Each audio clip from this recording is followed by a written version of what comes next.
बिस्मिल्लाहिर्रहमानिर्रहीम। स्टूडेंट, आज का जो हमारा टॉपिक है वो है सैम्पलिंग बायस। हमने पहले डिस्कस किया था sampling and non sampling errors के बारे में, but now we are discussing about the sampling bias. Bias वैसे तो मिस्टेक को कह रहे होते हैं, ठीक है, बट हमारे पास क्या होता है कि हम कहते हैं कि in a survey sampling the word bias mean a systematic component of error which deprives a survey results of its representativeness.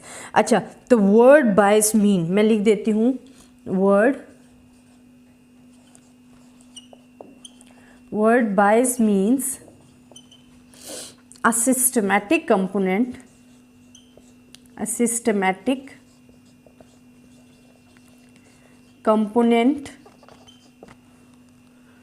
of error which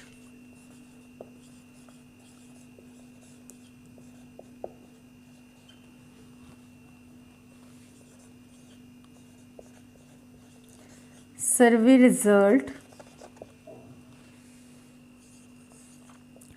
of its representativeness।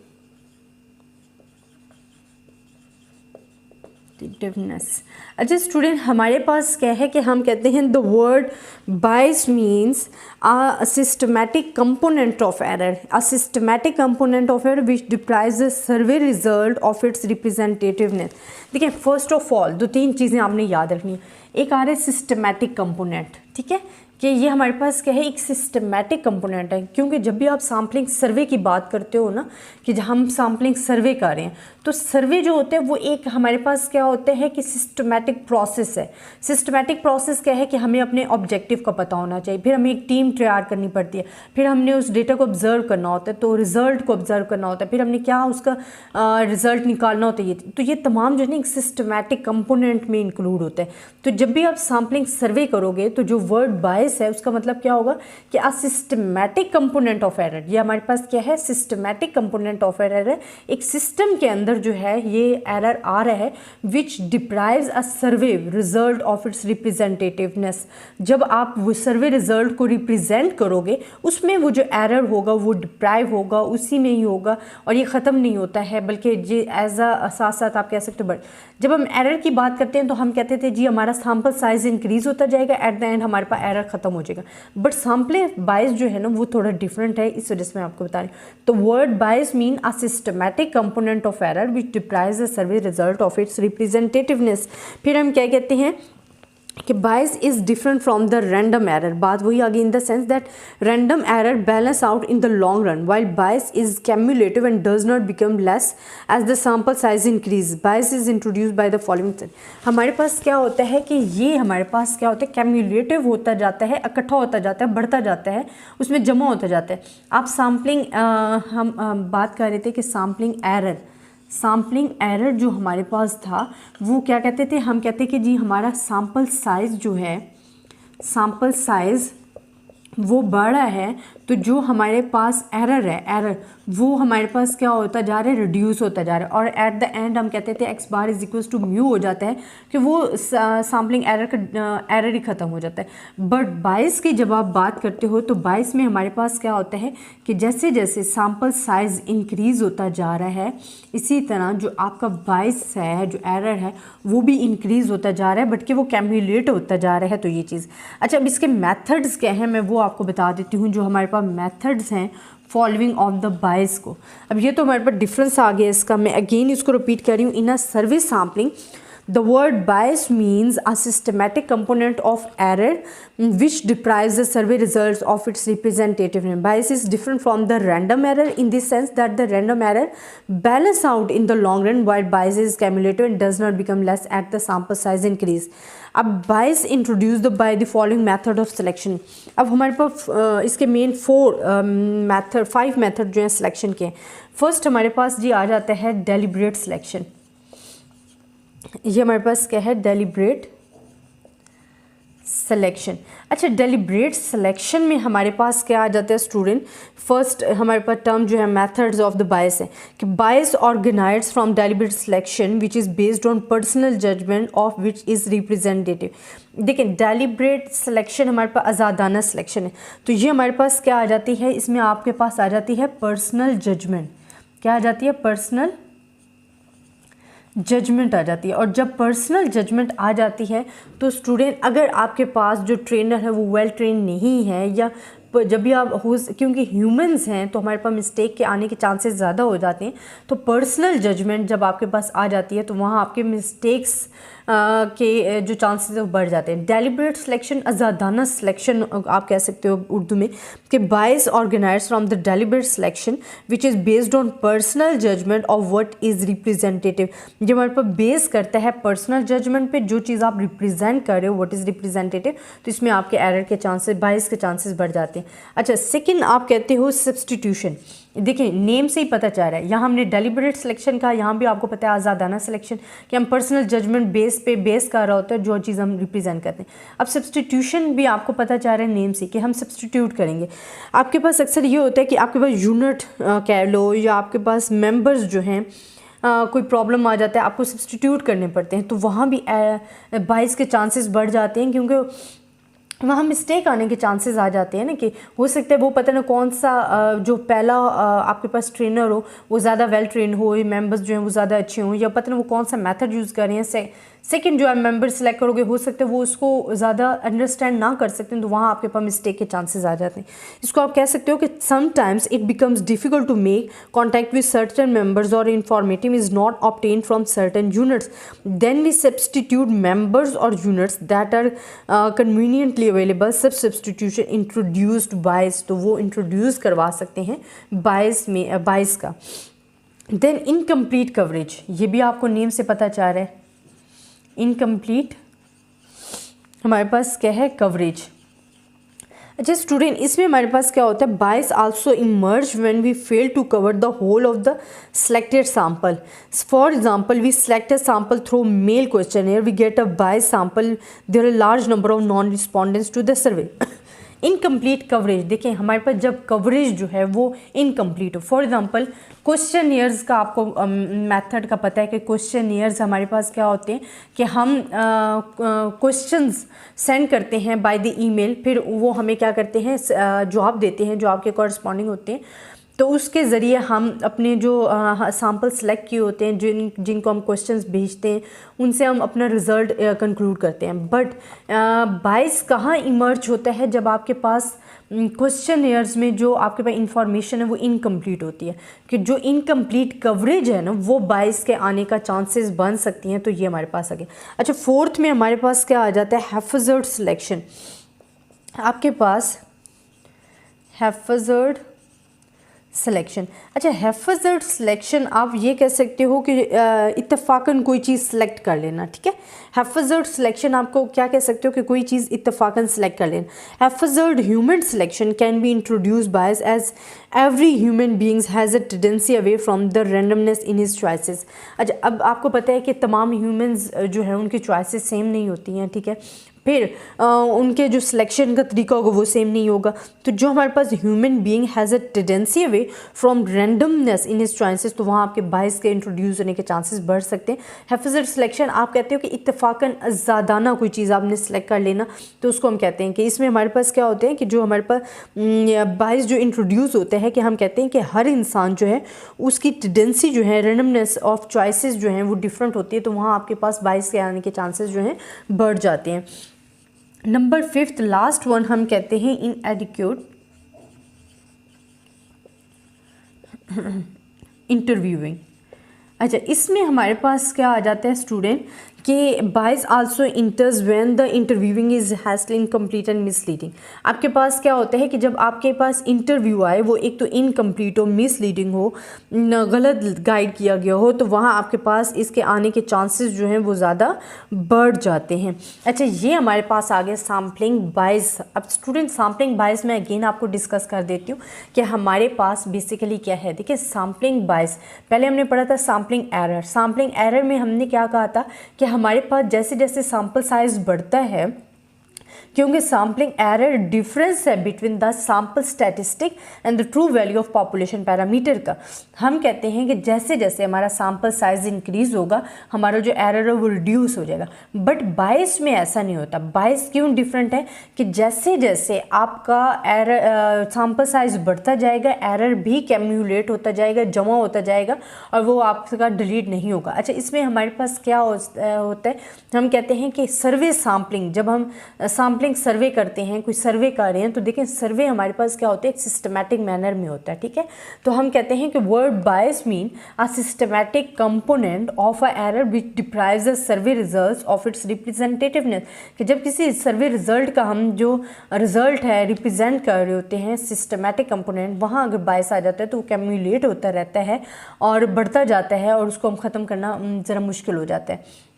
अच्छा, इसके मेथड्स, ये तो डिफरेंस आ गया हमारे पास। अच्छा, मेथड्स हमारे पास क्या हैं कि सैम्पलिंग बायस के आप काइंड्स भी कह सकते हो, मेथड्स भी कह सकते हो। आप कहते हो introduce by the following methods of selection है, बायस जो इंट्रोड्यूस होता है वो bye the following method of selection.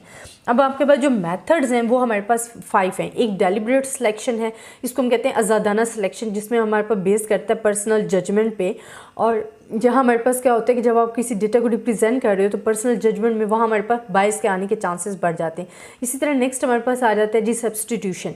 Substitution क्या होता है कि आपके पास अगर मेंबर्स सब्सटीट्यूट करने पड़ जाए, यूनिट सब्सटीट्यूट करने पड़ जाए किसी रीज़न की बुनियाद पे, तो आपके पास क्या होता है वहाँ बायस के इंट्रोड्यूस होने के चांसेस ज़्यादा बढ़ जाते हैं। इनकम्प्लीट कवरेज क्या होती है कि जो आपने यूनिट सेलेक्ट किया है अगर उसकी कवरेज जो है वो इनकम्प्लीट है बाय द क्वेश्चनेयर तो आपके पास बायस आने के चांसेस ज़्यादा हैं। इसी तरह हैफाज़र्ड सिलेक्शन हमारे पास क्या होता है, इत्तफाकन कोई चीज़ सेलेक्ट कर लेना, तो हैफाज़र्ड सिलेक्शन में हमारे पास क्या होता है बायस के इंट्रोड्यूस्ड होने के चांसेस बढ़ जाते हैं।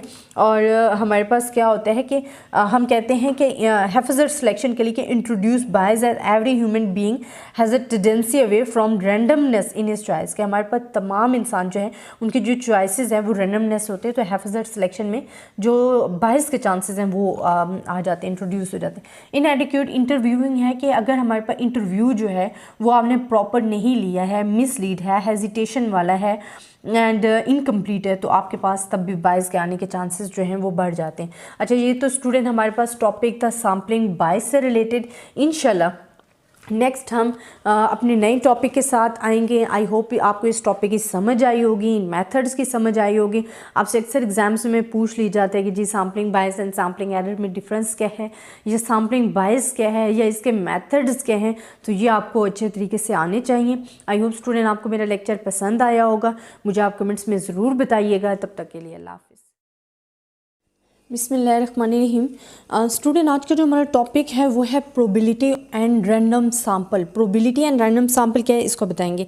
पहले मैं आपको वैसे डिस्कस कर चुकी हूँ कि probability random sample and non probability random sample, इनमें डिफरेंस भी बता चुकी हूँ और डेफिनेशन भी बता चुकी हूँ, बट थोड़ा बहुत मैं आपको फिर भी बता रही हूँ। अच्छा, प्रोबेबिलिटी एंड रैंडम सैम्पल एक ही है, probability and random, probability sampling कहते हैं या रैंडम सैम्पल कहते हैं। हम कहते हैं sample is called a random sample if the probability of each selection for each unit in the population is non.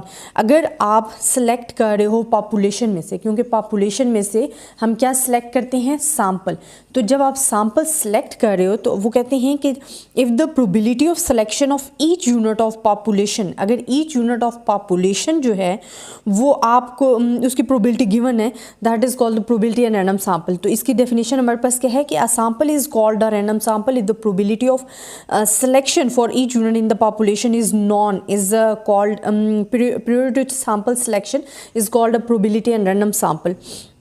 हमारे पास most important kinds of the probability and random samples हमारे पास क्या कहते हैं कि हम कहते थे सिंपल रैंडम सैम्पलिंग है, स्ट्रैटिफाइड सैम्पलिंग है, सिस्टमैटिक सैम्पलिंग है, multi stage, cluster, multi phase and sequential sampling. ये हमारे पास प्रोबेबिलिटी एंड रैंडम सैम्पल्स की क्या हैं, काइंड्स हैं, टाइप्स हैं।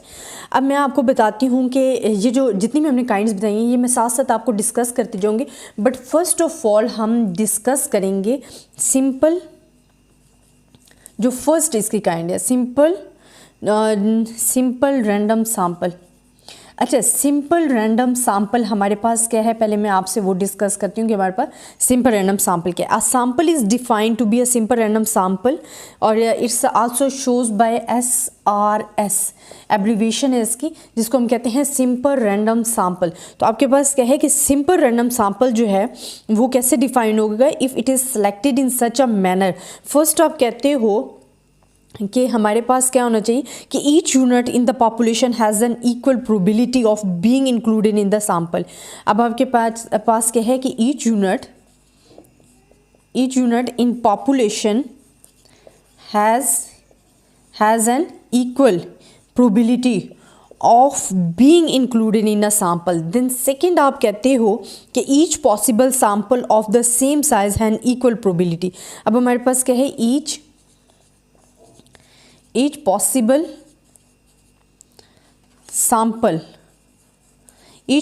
sample of same size has an equal probability of being and sample selected. अगर ये दो चीज़ें हमारे पास हैं then it's called a simple random sample. तो हम क्या कहते हैं कि a sample is defined to be a simple random sample, it's also shows by SRS mean simple random sample if it is selected in such a manner that each unit. अब ये दो हमारे पास सिचुएशन जो है fulfil होना चाहिए। First हमारे पास क्या है कि each unit in the population has an equal probability of being included in the sample, and secondly आप कहते हो कि each possible sample of the same size has an equal probability of being this sample selected. अगर ये दो situation के हमारे पास क्या है कि पॉपुलेशन के जो आप यूनिट सेलेक्ट करें एक तो उसकी इक्वल प्रोबेबिलिटी होनी चाहिए, फिर आप कहते हो कि ईच पॉसिबल सैंपल जो आपका है वो सेम साइज होना चाहिए और इक्वल प्रोबेबिलिटी होनी चाहिए, then we can say that it's a simple random sample. तो ये आपकी डेफिनेशन भी हो जाती है and situation for fulfilling satisfy करने के लिए सिंपल रैंडम सैंपल को ये भी आपके पास आ जाती है। अच्छा, अब हमारे पास क्या आ जाता है स्टूडेंट, सेकेंड हम कहते हैं कि selection of simple random sample के मेथड क्या है। ठीक है, तो हमारे पास सेकंड क्या है कि selection of simple random sampling, that is show SRS। ठीक है, सिंपल रैंडम सैम्पलिंग। अब हमारे पास 3 मेथड होते हैं। फर्स्ट ये बहुत इजी मेथड है और ये आम रूटीन में भी आप अक्सर यूज़ कर रहे होते हो, तो ये आपके लिए डिफ़िकल्ट नहीं होता है। बिस्मिल्लाहिर्रहमानिर्रहीम। स्टूडेंट, आज का जो हमारा टॉपिक है वो प्रोबेबिलिटी एंड रैंडम सैंपल है, बट उसमें हम अब सेकंड टर्म को डिस्कस करेंगे। इससे पिछली वीडियो में हमने सिंपल रैंडम सैंपल डिस्कस किया था, अब हम पढ़ेंगे स्ट्रेटिफाइड रैंडम सैंपल। कि हमारे पास स्ट्रेटिफाइड रैंडम सैंपल हमारे पास क्या होता है। स्टूडेंट, फर्स्ट ऑफ ऑल मैं आपको बताती हूँ कि स्ट्रेटिफाइड रैंडम सैंपल की कुछ चीज़ें। एक तो हम ग्रुप्स में डिवाइड कर देते हैं पॉपुलेशन को और होमोजीनियस ग्रुप्स में डिवाइड करते हैं। अब मैं इसका बताती हूँ कि a sample of size n is defined to be stratified random sample if it is selected from a population which has been divided into number of non-overlapping groups or subpopulation called strata। अब हम जो हमारी population है हम कहते हैं, यहाँ से मैं आपको बता दूँ कि हम कहते हैं कि a sample of size n is defined to be stratified random sample। अगर हम क्या कहते हैं, if it is selected, अब sample जो है if it is selected from a population, अब इसमें हम कहते हैं sample साइज n जो है वो हम if it is selected from the population which population has been divided into number of non overlapping groups. ये किस में डिवाइड होता है, non overlapping groups and sub randoms sub population call strata. तो इसको हम क्या कहते हैं, एंड सब पॉपुलेशन ये हमारे पास कहलाता है strata. Such that part of sample is drawn from the random each stratum. ठीक है, हम क्या कहते हैं कि that part of sample is drawn at random from each stratum. ये जो हम पार्ट सैंपल का ड्रॉन करते हैं ना, उसको हम स्ट्रेटम में से लेते हैं। ठीक है, अब हमारे पास क्या है कि हम इसको कहते हैं a sample of size n is defined to be stratified random sample if it is selected from the population have been divided into the number of non overlapping groups and sub population call the strata. That part of sample is drawn at random from each stratum, state differently at heterogeneous population। अच्छा student, हमारे पास क्या होता है कि इसमें हमारे पास heterogeneous population होती हैं, बट हमने इसको सिमिलरली करना होता है होमोजीनियस पॉपुलेशन में। होमोजीनियस पॉपुलेशन लेनी होती है, ठीक है, हम इसको सब ग्रुप्स में डिवाइड कर देते हैं। मेन चीज़ इसका क्या होता है कि जो आपके पास पॉपुलेशन होती है वो लार्ज होती है, आपने उसका जो सैम्पल है उसको मेन डिवाइड करना होता है सब ग्रुप्स में, बट वो non overlapping groups. Overlapping groups क्या होते हैं, जो एक दूसरे में कुछ ना कुछ वैल्यूज़ आ रही होती हैं, बट ये हमारे पास क्या होने चाहिए, नॉन ओवरलैपिंग ग्रुप्स होने चाहिए, या सब पॉपुलेशन इसको कह सकते हो, और ईच स्ट्रेटा कह सकते हो। स्ट्रेटिफाइड रैंडम सैम्पलिंग यहाँ हमारे पास आ जाती है। फिर हम कहते हैं कि a population may be stratified according to the size such as a large, medium and small, to the administrative grouping such as a province and distinct, to the geographical area such as urban and rural, characteristics such as the age group, family size, education, tastes of consumer. The advantage of stratified random sampling are low cost. अच्छा student, first of all मैं आपको क्या बताऊँ कि जो हमारे पास population है ना, may be stratified according to the size such as. अब हमारे पास क्या हो सकता है, लार्ज हो सकता है, मीडियम हो सकता है, स्मॉल हो सकता है। ये क्या है कि नॉन ओवरलैपिंग ग्रुप्स हैं, सब ग्रुप्स में हम पॉपुलेशन को डिवाइड कर देते होते हैं, ठीक है। अब वो स्ट्रेटिफाइड हमारे पास क्या हो जाता है, स्ट्रेटा, ईच सब population is called the strata. ये हमारे पास स्ट्रेटा है 3। अब हम कहते हैं कि जो पॉपुलेशन है वो हो सकता है हमारे पास स्ट्रेटिफाइड के अकॉर्डिंग कि वो लार्ज हो, मीडियम हो या स्मॉल हो, ठीक है। फिर एडमिनिस्ट्रेटिव ग्रुपिंग में हम क्या कह सकते हैं, या हमारे पास प्रोवेंसेस आ जाते हैं, हम उनको डिवाइड कर लेते हैं ना, स्ट्रेटिफाइड कर लेते हैं, स्ट्रेटा बना लेते हैं, या हमारे पास क्या आ सकते हैं, डिस्ट्रिक्ट्स आ जाते हैं। इस तरह हम डिवाइड कर लेते हैं। फिर हमारे पास अगर जियोग्राफिकल हम ले रहे हैं तो हम कहते हैं एरिया सच एज है अर्बन एंड रूरल एरिया में हम क्या कर लेते हैं, इनको डिवाइड कर देते हो, ये स्ट्रेटा बना लेते हैं इनके। अब देखें, अर्बन एरियाज़ हो सकता है रूरल एरिया से ज़्यादा बड़े हों, ठीक है, तो ये चीज़ जो है बड़े छोटे हो सकते हैं, बट आपने उनको मेन अब नॉन ओवरलैपिंग ग्रुप्स में डिवाइड करना है। उस तरह आपके लिए जो पॉपुलेशन है जब लार्ज होती है तो आप उसे ईजिली डिस्कस कर सकते हो, ठीक है। अब इसी के मैं आपको एडवांटेज बताती हूँ कि आपके पास एडवांटेज क्या होंगे स्ट्रेटिफाइड रैंडम सैंपल के।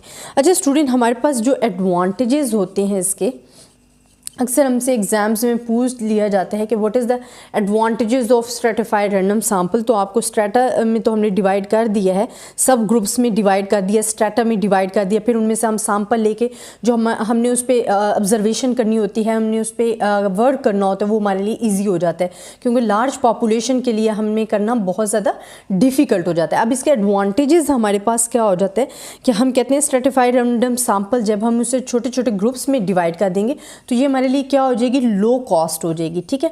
फिर क्या हमारे लिए क्या हो जाएगी, टाइम सेविंग भी आपके पास हो जाएगी कि बड़ी पॉपुलेशन को आपने अगर ऑब्जर्व करना है तो उससे आप जो छोटे छोटे ग्रुप्स लोगे उसको आप बेटर ऑब्जर्व कर सकते हो और टाइम सेव कर सकते हो। फिर ग्रेटर एक्यूरेसी आ जाता है कि आपकी जो एक्यूरेसी है वो आपकी ज़्यादा बढ़ जाएगी, ठीक है, एक्यूरेसी आपके पास आ जाएगी। फिर बेटर कवरेज हमारे पास क्या होगा कि जब आपके पास जो पॉपुलेशन है, अगर हमारे पास पॉपुलेशन बहुत ज़्यादा लार्ज है, ठीक है, उसको कवर करना हमारे लिए ज़रा डिफ़िकल्ट हो जाएगा, क्योंकि हमारे लिए एक तो कॉस्ट ज़्यादा लगेगी, फिर टाइम बहुत ज़्यादा, फिर हमें उसी तरीके से ट्रेन पीपल भी चाहिए होंगे। बट अगर हम उसी को छोटे छोटे ग्रुप्स में डिवाइड कर लेंगे और वहाँ अपनी वेल ट्रेन जो हमारी टीम होगी उसको भेजेंगे, तो वो आपके लिए क्या करेगी, बेटर कवरेज कर सकेगी, क्योंकि आपके पास एरिया कम होगा और आपके पास जो पर्सन है वेल ट्रेन होंगे, तो वो आपको जो बेटर कवरेज है ना उसको आप कंप्लीट कर सकेंगे। तो हमारे पास यहाँ आ जाता है बेटर कवरेज। अच्छा, stratified random sample is used when variation among strata are greater than the variation within the strata. अच्छा, अब हमारे पास क्या होता है कि ये यूज़ कहाँ होता है। ये फॉर एग्जांपल हमने स्ट्रेटा एक ले लिया अपना, ठीक है, हमने इसको पॉपुलेशन को सम ग्रुप्स में डिवाइड कर लिया। अच्छा, अब इसमें हमारे पास क्या होता है, हम कहते हैं कि हमारे पास स्ट्रेटिफाइड रैंडम सैंपल यूज़ कहाँ होती है, when variation among strata are greater, कि इनके दरमियान जो वेरिएशंस है ना स्ट्रेटा के दरमियान वो ज़्यादा होती है as compare to variation within the strata. कि अगर हम विद इन स्ट्रेटा देखें तो विद इन स्ट्रेटा जो वेरिएशन है वो कम होती है, बट अमंग द स्ट्रेटा जो वेरिएशंस होती हैं वो ज़्यादा होती हैं। Then we use the stratified random sample. तो स्ट्रेटिफाइड रैंडम सैंपल हम तभी यूज़ करते हैं। Information about some parts of population is desired, और इस ये हम कब यूज़ करते हैं, when we need the population some parts of the information is required. हमें ओवरऑल इंफॉर्मेशन नहीं चाहिए होती है, बल्कि हमें किसी पार्ट ऑफ द पॉपुलेशन, जिन्हें हम कहते हैं कि हमें अर्बन एंड रूरल एरियाज़ में से अगर रूरल की चाहिए तो हम मुख्तलिफ स्ट्रेटा में डिवाइड करके हम रूरल एरियाज़ की इंफॉर्मेशन जो है ले लेंगे। तो वो डिज़ायर्ड इंफॉर्मेशन जो होती है ना, अगर हमने लेनी होती है तो उसके लिए भी हम स्ट्रेटिफाइड रैंडम सैंपल यूज़ कर रहे होते हैं। अच्छा स्टूडेंट, अब हमारे पास एक इसमें पर्पज़, इसका जो है मेन पर्पज़ हमने डिस्कस करना है कि स्ट्रेटिफाइड रैंडम सैंपल यूज़ करने का पर्पज़ क्या है। तो अब मैं आपको इसका पर्पज़ बताती हूँ कि हमारे पास स्ट्रेटिफाइड रैंडम सैंपल जो है वो यूज़ करने का पर्पज़ क्या है। मेन जो पर्पज़ इसके आप कह सकते हो, बेसिकली जो मेन पर्पज़ हैं वो आपके पास 3 पर्पज़ हैं। स्ट्रेटिफाइड रैंडम सैंपल जो कि प्रोबेबिलिटी एंड रैंडम सैंपल्स की काइंड्स में दूसरे नंबर पे आता है स्ट्रेटिफाइड रैंडम सैंपल। उसका जो पर्पज़ है वो मैं आपसे डिस्कस करने लगी। फर्स्ट आप कहते हो स्ट्रेटा ऑब्टेन्ड बाय सब dividing the heterogeneous population into homogeneous groups. हम क्या करते हैं कि जो हमारे पास हेट्रोजीनियस पॉपुलेशन होती है उसको हम क्या करते हैं, इनटू होमोजीनियस ग्रुप्स में डिवाइड कर देते हैं। अच्छा, होमोजीनियस ग्रुप्स क्या होते हैं कि जो ज़्यादातर सिमिलर लगते हैं, एक जैसे लगते हैं, ठीक है, तो उसको हम क्या करते हैं, होमोजीनियस ग्रुप्स में डिवाइड कर देते हैं। स्ट्रेटा ऑब्टेन बाय सब डिवाइडिंग हेट्रोजीनियस पॉपुलेशन। वो ये जो हेट्रोजीनियस पॉपुलेशन होते हैं हम इनको इनटू होमोजीनियस ग्रुप्स में डिवाइड कर देते हैं, क्योंकि हमें वही इन्फॉर्मेशन चाहिए होती है जो हमें डिज़ायर्ड इन्फॉर्मेशन चाहिए होती है दोनों ग्रुप्स में से। अच्छा, सेकेंड जो इसका पर्पज़ होता है हम कहते हैं कि secondly it proves improved estimates of population characteristic. It provides improved estimates, हमें ये प्रोवाइड करता है इम्प्रूव एस्टिमेट। इम्प्रूव एस्टिमेट्स क्या होते हैं कि हम जो हमें क्वेश्चंस चाहिए और जिन पे हम वर्क कर रहे हैं, अगर हम फुल पॉपुलेशन लेंगे, अगर आपकी पॉपुलेशन लार्ज है तो उसमें आपके लिए जो फाइंड करने हैं वो क्वेश्चन वो ज़रा डिफ़िकल्ट हो जाएंगे। जब हम उसको डिफरेंट स्ट्रेटा में डिवाइड कर देते हो तो आपको जो आपके वर्कआउट करने में आसानी हो जाती है, और इस तरह जो आप को एस्टिमेट हैं वो इम्प्रूव हो जाते हैं। तो ये हमें क्या प्रोवाइड करते हैं, provide improve estimates of the population characteristics. Thirdly it reduce the variance of the estimator. अच्छा, ये क्या करते हैं, रिड्यूस वेरिएंस ऑफ एस्टिमेटर। अच्छा, ये हमें क्यों कहा गया है कि इट आल्सो, जो इसका पर्पज़ है कि it's also reduce variance of estimator. Variance of estimator आपको मैंने बताया था कि जितना स्मॉलर आपका वेरिएंस होगा उसकी जो रिलायबिलिटी है वो इतनी ही ज़्यादा होगी, ठीक है, वो इतना ज़्यादा रिलायबल होगा। वेरिएंस जितना कम होगा, हमारे पास जो वेरिएंस है वो जितना कम होगा, जितना स्मॉलर होगा, आपके जो एस्टिमेटर आपको जो है वो ज़्यादा बेटर मिलेगा। आपके पास जो रिलायबिलिटी है, जो क्वेश्चंस या एस्टिमेटर जो आप ले रहे हो उसकी जो रिलायबिलिटी है वो इंक्रीज़ होती जाएगी, ठीक है। तो smaller the variance, reliability will be improve, तो रिड्यूस वेरियंस ऑफ एस्टिमेटर। तो ये हमारे पास 3 पर्पज़ आ जाते हैं main using for the stratified random sample. अच्छा स्टूडेंट, ये तो प्रोबेबिलिटी रैंडम सैंपल्स के हमारे पास क्या था, stratified random sample second number पे था जो कि हमने डिस्कस। नेक्स्ट इंशाल्लाह systematic random sample and cluster sample को भी हम डिस्कस करेंगे। आई होप स्टूडेंट आपको ये स्ट्रेटिफाइड रैंडम सैंपल्स जो प्रोबेबिलिटी एंड रैंडम सैंपल्स का जो पार्ट था वो समझ आया होगा। अगर इसमें कोई डिफ़िकल्टी है किसी किस्म की, आप मुझसे डिस्कस कर सकते हैं, मुझे कमेंट्स में बताइएगा, मैं इंशाल्लाह आपको आंसर दूंगी। आई होप स्टूडेंट आपको मेरा लेक्चर पसंद आया होगा, कमेंट्स में ज़रूर बताइएगा। तब तक के लिए अल्लाह हाफ़िज़। बिस्मिल्लाहिर्रहमानिर्रहीम। स्टूडेंट, हमने प्रोबेबिलिटी रैंडम सैंपल जो हैं वो तमाम के तमाम डिस्कस कर लिए थे। अब जो हम डिस्कस करेंगे वो हमारे पास है non probability sampling. Non probability sampling क्या होती है, जिसमें हम कहते हैं कि हमारी पर्सनल जजमेंट इंक्लूड होती है, ठीक है। वो हमारे पास जो ईच यूनिट ऑफ पॉपुलेशन होता है, हम वैसे तो कहते हैं ना प्रोबेबिलिटी रैंडम सैंपल में कि when each and every unit has its own probability is known as probability random sample. But non probability sampling में आपका जो ईच यूनिट होता है उसकी कोई स्पेसिफिक प्रोबेबिलिटी नहीं होती है। बट हम क्या करते हैं कि नॉन प्रोबेबिलिटी सैम्पलिंग में हमारी अपनी पर्सनल जजमेंट होती है। अच्छा, अब फर्स्ट मैं डिस्कस करती हूँ पर्पोजिव सैम्पलिंग। पर्पोजिव सैम्पलिंग में हमारे पास क्या आ जाता है, a purposive sample is a non random sample in which selection of sampling units is based on the person expertise about the population. Purposive sampling अगर हमारे पास आ रही है पर्पोजिव सैम्पलिंग। अच्छा, पर्पोजिव सैम्पलिंग में स्टूडेंट हम क्या कह रहे हैं कि जो हमारे पास पर्सन जो है, पर्सनल एक्सपर्टाइज, जो एक्सपर्ट्स पर्सन होते हैं वो हमारी पॉपुलेशन में से अपनी पर्सनल जजमेंट देते हुए क्या करते हैं, हमारा जो पॉपुलेशन होती है उनमें से सैंपल जो है वो सेलेक्ट करते हैं। ठीक है, तो वो हमारे पास क्या आ जाती है, पर्पोजिव सैम्पलिंग। कि a purposive sample is a non random sample in which selection of sampling units is based on the person expertise about the population. A purposive sampling is liable to the biased to be introduced by deliberate subjective choice of the person who selects the samples। ये हमारे पास क्या है कि it's a better for the deliberate subjective choice of the person. तो हमारे पास हम कहते हैं कि अगर हमने सब्जेक्टिव देखने हैं, हमारे पास कोई ऑब्जेक्टिव नहीं, मतलब प्रोबेबिलिटी नहीं गिनी होती, बट सब्जेक्टली ये हमारे पास क्या होता है कि बेस्ट है अगर हम जो हमारे पर पर्सनल जजमेंट करने वाला है वो बंदा एक्सपर्टाइज है, एक्सपर्ट है इस चीज़ में, तो वो अच्छे तरीके से इसको कर सकता है जजमेंट। अच्छा, ये लार्ज पॉपुलेशन के लिए पर्पोजिव सैम्पलिंग नहीं होती, बल्कि ये हमारे पास क्या होती है, फिनाइट पॉपुलेशन के लिए जो है हमारे पास आ जाती है पर्पोजिव सैम्पलिंग जो है हमारे पास आ जाती है। देन हम कहते हैं कि पर्पोजिव सैम्पलिंग की मैं एक एग्जांपल देती हूँ कि इसमें हमारे पास इस तरह ड्रॉबैक्स भी आ जाते हैं। For example we have the truck. ठीक है, हमारे पास ये एक ट्रक है जिसमें हमारे पास बहुत ज़्यादा आप कह सकते हो कि कोई भी फ्रूट, मैंगोज़ हैं। ठीक है, हमारे पास इसमें ये क्या है, this is shows mangoes, mango हैं।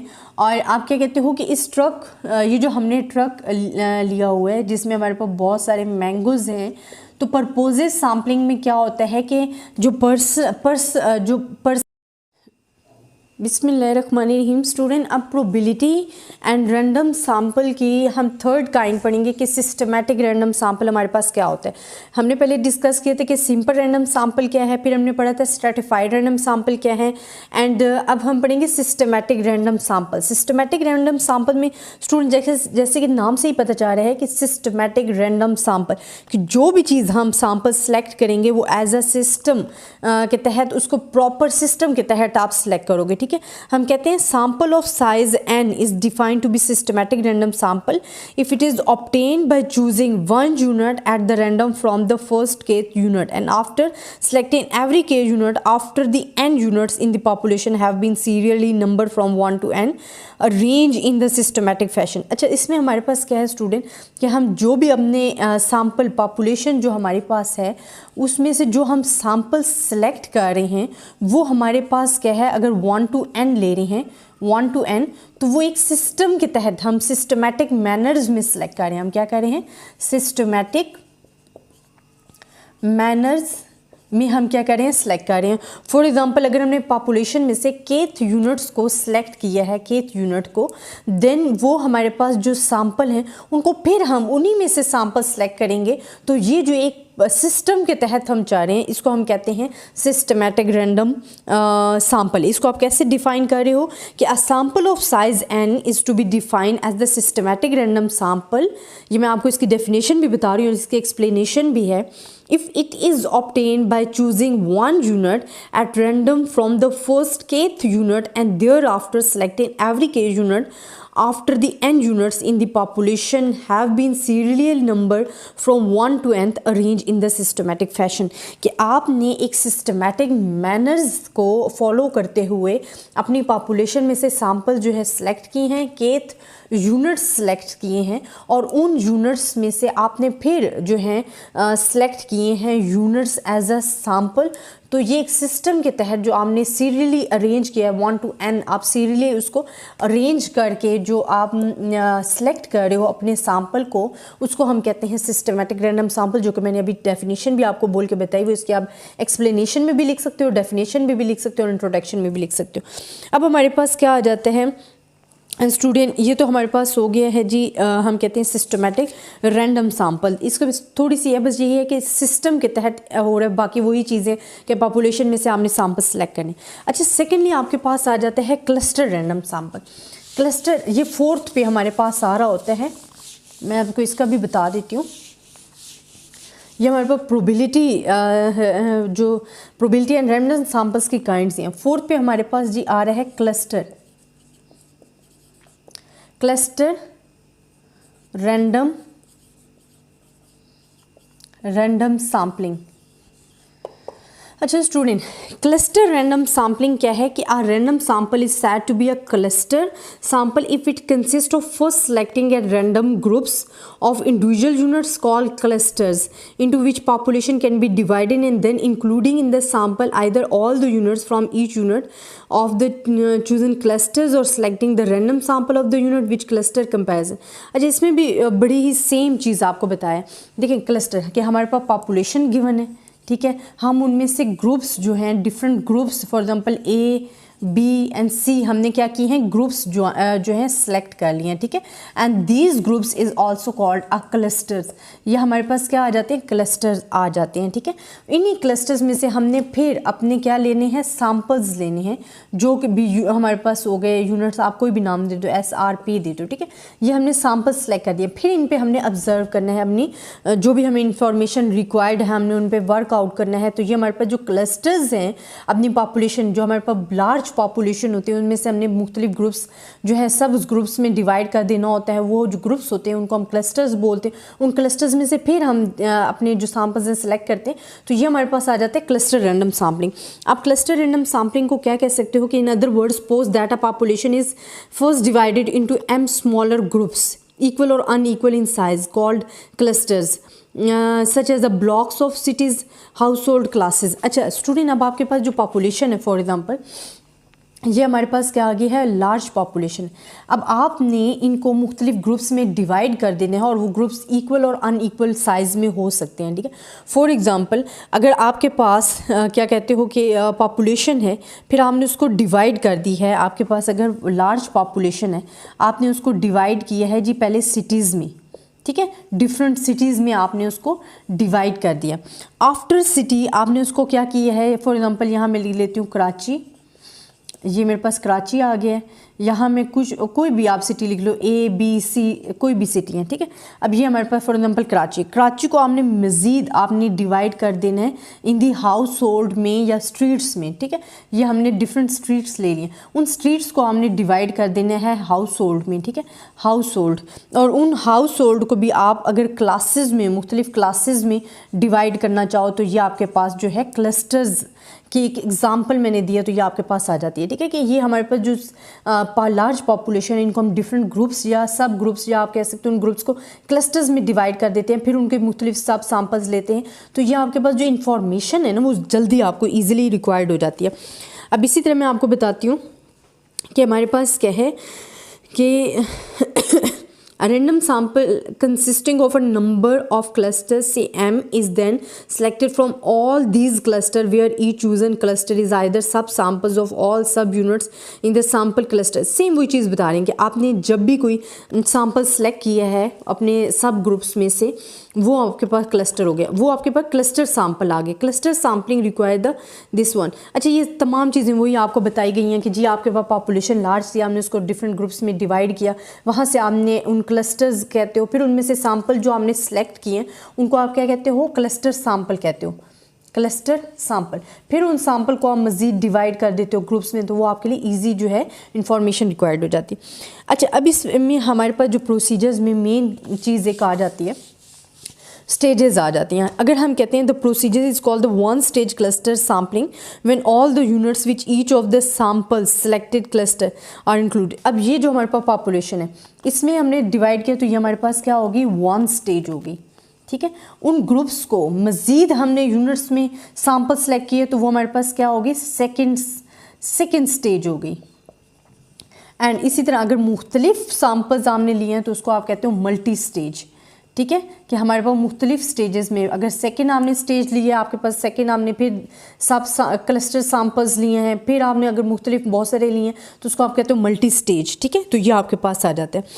अच्छा अब इसके एडवांटेजेस क्या है, मैं आपको एडवांटेजेस बताती हूँ क्लस्टर सैम्पलिंग के। एडवांटेजेस जो आपके पास आ जाते हैं स्टूडेंट, वो आपके पास होते हैं कि the advantage of cluster sampling is saving the cost and time. ये तो तमाम आप जितने भी पढ़ रहे हो ना प्रोबेबिलिटी रैंडम सैम्पल्स के, उन तमाम का यही है कि एक तो वो हमारा सेव टाइम करती है, सेव कॉस्ट करती है, क्योंकि सैम्पल का जो मेन पर्पज़ है और मेन एडवांटेज है वो होता ही यही है, ठीक है। फिर आपके पास क्या है, cost of sample selection and travel expenses of interviews are considerably लो।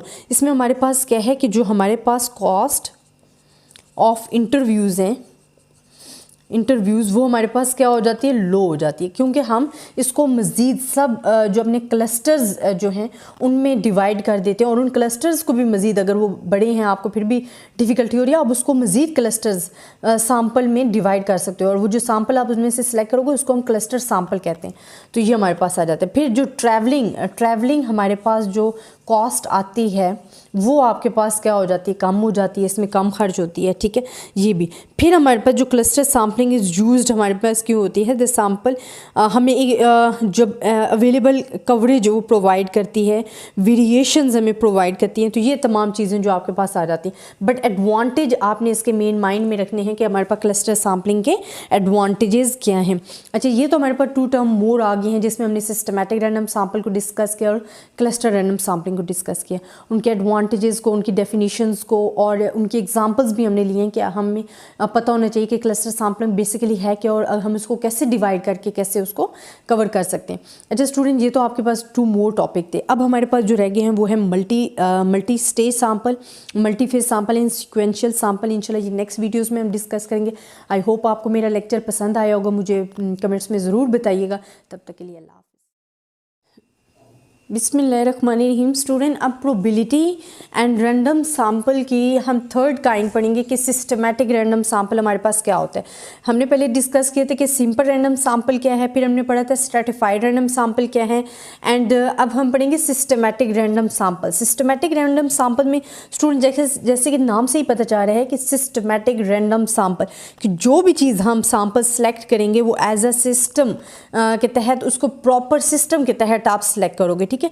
हम कहते हैं sample of size n is defined to be systematic random sample if it is obtained by choosing 1 unit at the random from the first k unit and after selecting every k unit after the n units in the population have been serially numbered from 1 to n arranged in the systematic fashion। अच्छा, इसमें हमारे पास क्या है student कि हम जो भी अपने सैम्पल पॉपुलेशन जो हमारे पास है उसमें से जो हम सैम्पल सेलेक्ट कर रहे हैं वो हमारे पास क्या है, अगर 1 to n ले रहे हैं, 1 to n, तो वो एक सिस्टम के तहत हम सिस्टमैटिक मैनर्स में सेलेक्ट कर रहे हैं। हम क्या कर रहे हैं, सिस्टमैटिक मैनर्स में हम क्या कर रहे हैं, सेलेक्ट कर रहे हैं। फॉर एग्जांपल, अगर हमने पॉपुलेशन में से केथ यूनिट्स को सिलेक्ट किया है, केथ यूनिट को, देन वो हमारे पास जो सैम्पल हैं उनको फिर हम उन्हीं में से सैम्पल सेलेक्ट करेंगे। तो ये जो एक सिस्टम के तहत हम चाह रहे हैं, इसको हम कहते हैं सिस्टमैटिक रैंडम सैम्पल। इसको आप कैसे डिफाइन कर रहे हो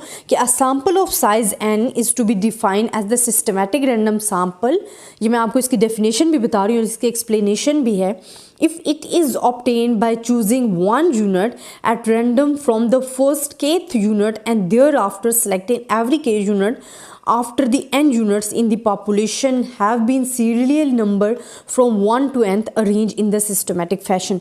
कि आपने एक सिस्टमैटिक मैनर्स को फॉलो करते हुए अपनी पॉपुलेशन में से सैम्पल जो है सेलेक्ट किए हैं, केथ यूनिट्स सेलेक्ट किए हैं, और उन यूनिट्स में से आपने फिर जो हैं सेलेक्ट किए हैं यूनिट्स एज अ सैम्पल। तो ये एक सिस्टम के तहत जो आपने सीरियली अरेंज किया है 1 to n, आप सीरियली उसको अरेंज करके जो आप सेलेक्ट कर रहे हो अपने सैम्पल को, उसको हम कहते हैं सिस्टमैटिक रैंडम सैम्पल। जो कि मैंने अभी डेफिनेशन भी आपको बोल के बताई हुई, इसकी आप एक्सप्लेनेशन में भी लिख सकते हो, डेफिनेशन में भी लिख सकते हो और इंट्रोडक्शन में भी लिख सकते हो। अब हमारे पास क्या आ जाता है स्टूडेंट, ये तो हमारे पास हो गया है जी, हम कहते हैं सिस्टमैटिक रैंडम सैम्पल। इसको थोड़ी सी है बस, यही है कि सिस्टम के तहत हो रहा है, बाकी वही चीज़ें कि पॉपुलेशन में से आपने सैम्पल सेलेक्ट करने। अच्छा, सेकेंडली आपके पास आ जाता है क्लस्टर रैंडम सैम्पल। क्लस्टर ये 4th पे हमारे पास आ रहा होता है, मैं आपको इसका भी बता देती हूँ। ये हमारे पास प्रोबेबिलिटी जो प्रोबेबिलिटी एंड रैंडम सैंपल्स की काइंड्स हैं। फोर्थ पे हमारे पास जी आ रहा है क्लस्टर रैंडम सैम्पलिंग। अच्छा स्टूडेंट, क्लस्टर रैंडम सैम्पलिंग क्या है कि a random sample is said to be a cluster sample if it consist of first selecting at random groups of individual units called clusters into which population can be divided and then including in the sample either all the units from each unit of the chosen clusters और selecting the random sample of the unit which cluster comparison. अच्छा, इसमें भी बड़ी ही same चीज़ आपको बताया। देखिए cluster कि हमारे पास पॉपुलेशन गिवन है, ठीक है, हम उनमें से ग्रुप्स जो हैं different groups for example A B and C हमने क्या की हैं ग्रुप्स जो हैं सेलेक्ट कर लिए हैं, ठीक है, and these groups is also called a clusters. ये हमारे पास क्या आ जाते हैं क्लस्टर्स आ जाते हैं, ठीक है। इन्हीं क्लस्टर्स में से हमने फिर अपने क्या लेने हैं सैम्पल्स लेने हैं जो कि भी हमारे पास हो गए यूनिट्स, आप कोई भी नाम दे दो SRP दे दो, ठीक है। ये हमने सैम्पल्स सेलेक्ट कर दिए, फिर इन पे हमने ऑब्जर्व करना है अपनी जो भी हमें इंफॉर्मेशन रिक्वायर्ड है हमने उन पे वर्कआउट करना है। तो ये हमारे पास जो क्लस्टर्स हैं अपनी पॉपुलेशन जो हमारे पास लार्ज पॉपुलेशन होती है उनमें से हमने मुख्तलिफ ग्रुप्स जो है सब उस ग्रुप्स में डिवाइड कर देना होता है। वो जो ग्रुप्स होते हैं उनको हम क्लस्टर्स बोलते हैं। उन क्लस्टर्स में से फिर हम अपने जो सैम्पल्स हैं सेलेक्ट करते हैं। तो ये हमारे पास आ जाता है क्लस्टर रैंडम सैम्पलिंग। आप क्लस्टर रैंडम सैम्पलिंग को क्या कह सकते हो कि in other words suppose that a population is first divided into m smaller groups equal or unequal in size called clusters such as the blocks of cities household classes। अच्छा student, अब आपके पास जो पॉपुलेशन है for example ये हमारे पास क्या आ गई है लार्ज पॉपुलेशन। अब आपने इनको मुख्तलिफ ग्रुप्स में डिवाइड कर देना है और वो ग्रुप्स इक्वल और अनइक्वल साइज़ में हो सकते हैं, ठीक है। फॉर एग्जांपल अगर आपके पास क्या कहते हो कि पॉपुलेशन है फिर आपने उसको डिवाइड कर दी है, आपके पास अगर लार्ज पॉपुलेशन है आपने उसको डिवाइड किया है जी पहले सिटीज़ में, ठीक है, डिफरेंट सिटीज़ में आपने उसको डिवाइड कर दिया। आफ्टर सिटी आपने उसको क्या किया है, फॉर एग्जांपल यहाँ मैं लिख लेती हूँ कराची, ये मेरे पास कराची आ गया है। यहाँ में कुछ कोई भी आप सिटी लिख लो ABC कोई भी सिटी है, ठीक है। अब ये हमारे पास फॉर एग्जांपल कराची को आपने मज़ीद आपने डिवाइड कर देना है इन दी हाउस होल्ड में या स्ट्रीट्स में, ठीक है। ये हमने डिफरेंट स्ट्रीट्स ले लिए, उन स्ट्रीट्स को हमने डिवाइड कर देना है हाउस होल्ड में, ठीक है, हाउस होल्ड। और उन हाउस होल्ड को भी आप अगर क्लासेस में मुख्तलिफ क्लासेस में डिवाइड करना चाहो तो ये आपके पास जो है क्लस्टर्स कि एक एग्जाम्पल मैंने दिया तो ये आपके पास आ जाती है, ठीक है। कि ये हमारे पास जो लार्ज पॉपुलेशन है इनको हम डिफरेंट ग्रुप्स या सब ग्रुप्स या आप कह सकते हो उन ग्रुप्स को क्लस्टर्स में डिवाइड कर देते हैं, फिर उनके मुख्तलिफ सब सैम्पल्स लेते हैं। तो ये आपके पास जो इन्फॉर्मेशन है ना वो जल्दी आपको ईजिली रिक्वायर्ड हो जाती है।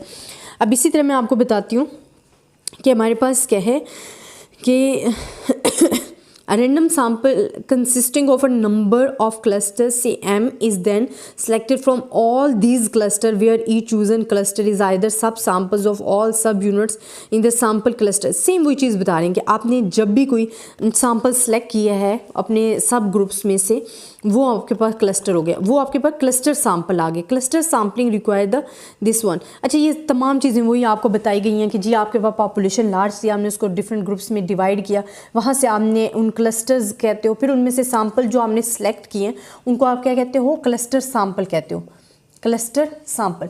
फिर उन सैम्पल को आप मज़ीद डिवाइड कर देते हो ग्रुप्स में तो वो आपके लिए इजी जो है इंफॉर्मेशन रिक्वायर्ड हो जाती है।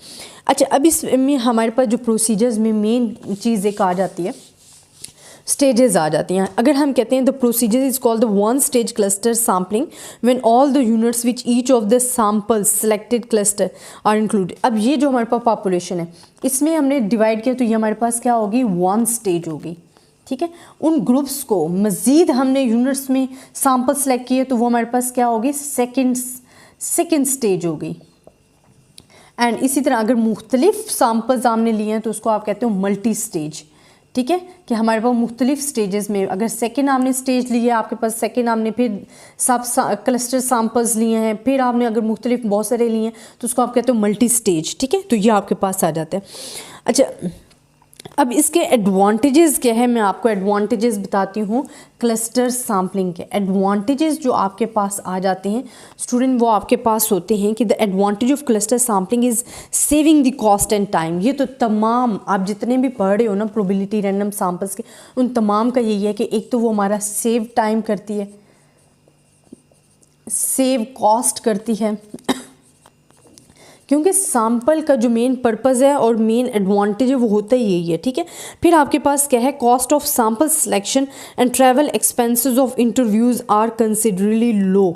इसमें हमारे पास क्या है कि जो हमारे पास कॉस्ट ऑफ इंटरव्यूज़ हैं, इंटरव्यूज़ वो हमारे पास क्या हो जाती है, लो हो जाती है, क्योंकि हम इसको मज़ीद सब जो अपने क्लस्टर्स जो हैं उनमें डिवाइड कर देते हैं, और उन क्लस्टर्स को भी मज़ीद अगर वो बड़े हैं आपको फिर भी डिफ़िकल्टी हो रही है, आप उसको मज़ीद क्लस्टर्स सैम्पल में डिवाइड कर सकते हो, और वो जो सैम्पल आप उसमें से सिलेक्ट करोगे उसको हम क्लस्टर सैम्पल कहते हैं।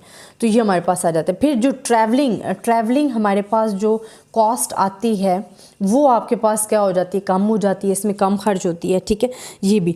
फिर हमारे पास जो क्लस्टर सैम्पलिंग इज़ यूज्ड हमारे पास क्यों होती है, द सैम्पल हमें एक जब अवेलेबल कवरेज वो प्रोवाइड करती है, वेरिएशंस हमें प्रोवाइड करती हैं, तो ये तमाम चीज़ें जो आपके पास आ जाती हैं। बट एडवांटेज आपने इसके मेन माइंड में रखने हैं कि हमारे पास क्लस्टर सैम्पलिंग के एडवांटेजेस क्या हैं। अच्छा, ये तो हमारे पास 2 टर्म मोर आ गए हैं जिसमें हमने सिस्टमैटिक रैंडम सैम्पल को डिस्कस किया और क्लस्टर रैंडम सैम्पलिंग को डिस्कस किया, उनके एडवांटेजेस को, उनकी डेफिनेशंस को, और उनकी एग्जांपल्स भी हमने लिए हैं कि हमें पता होना चाहिए कि क्लस्टर सैम्पलिंग बेसिकली है क्या और हम इसको कैसे डिवाइड करके कैसे उसको कवर कर सकते हैं। अच्छा स्टूडेंट, ये तो आपके पास 2 मोर टॉपिक थे। अब हमारे पास जो रह गए हैं वो है multi stage sample, multi phase sample and sequential sample. इंशाल्लाह ये नेक्स्ट वीडियोज़ में हम डिस्कस करेंगे। आई होप आपको मेरा लेक्चर पसंद आया होगा, मुझे कमेंट्स में ज़रूर बताइएगा। तब तक के लिए अल्लाह।